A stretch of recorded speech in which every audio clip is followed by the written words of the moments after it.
Hindi lahat ng nagsasabi ng I love you ay sincere. Yan ang mahigpit na paalala ng PNP ngayong Valentine's Day sa gitna ng paglaganap ng love scams. Pati raw mga dayuhan binubudol na rin. Ang detalye sa agenda report ni Francis Folve.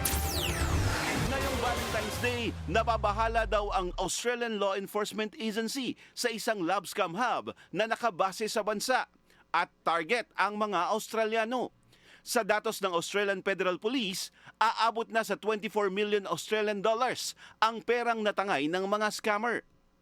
The script that we've found in the scam centre that was identified by AOC and NBI that are investigating the matter, we identified 5,000 potential Australian victims in this one scam centre. Dagdag ng detective, agad silang nakipag-ugnayan sa mga otoridad sa Pilipinas matapos madiskubre ang modus. Ang siste, nagpapanggap na heartbroken ang Pilipina nakakausap sa Australiano. Kapag napaniwala ang target, saka ito iinganyohin na mag-invest sa cryptocurrency. Tuloy daw ang pagbibigay babala sa mga Australiano para hindi mabiktima ng love scam. Bantay sarado rin ng PNP Anti-Cybercrime Group sa mga insidente ng love scam. Ayon kay PNP ACG spokesperson, Police Lieutenant Wallen Arencillo, lumabas kasi sa kanilang datos na may 8 kaso na ng scam mula nitong Enero. Umabot naman sa 72 ang naitala noong isang taon. Karamihan sa mga biktima nasa edad 21 hanggang 30. Pero meron ding mga senior citizen ang mga naloloko. Pinakamarami ang nagogoyo ng love scam sa social media, partikular sa Facebook, Telegram at Instagram. Ang nakita po natin dito kung bakit mas maraming kabataan ang nabibiktima ng love scam ay sila po ang laging nakatutok sa mga social media and dito din po sa mga dating apps or mga dating sites and also naman po sa mga 76 years old and above or 71 years old and above, ang nangyayari naman po dito, sila naman po yung hindi masyado techy. Kalimitang modus ng mga scammer ang kuhanin ng loob at paibigin ng biktima. Nagpapanggap na retired US Army o galing sa isang high-paying job abroad.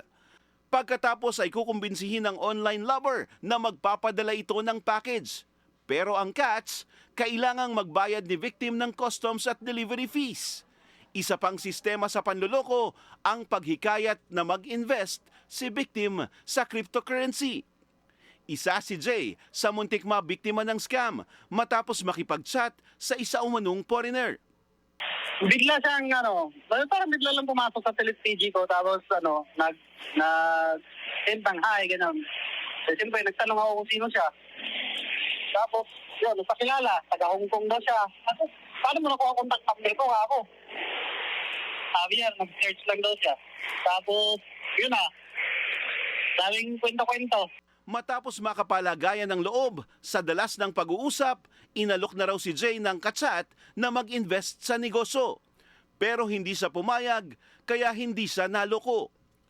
Umabot sa higit 600,000 pesos ang natangay ng love scammer sa isang biktima noong isang taon, kaya't may babala ang PNP ACG.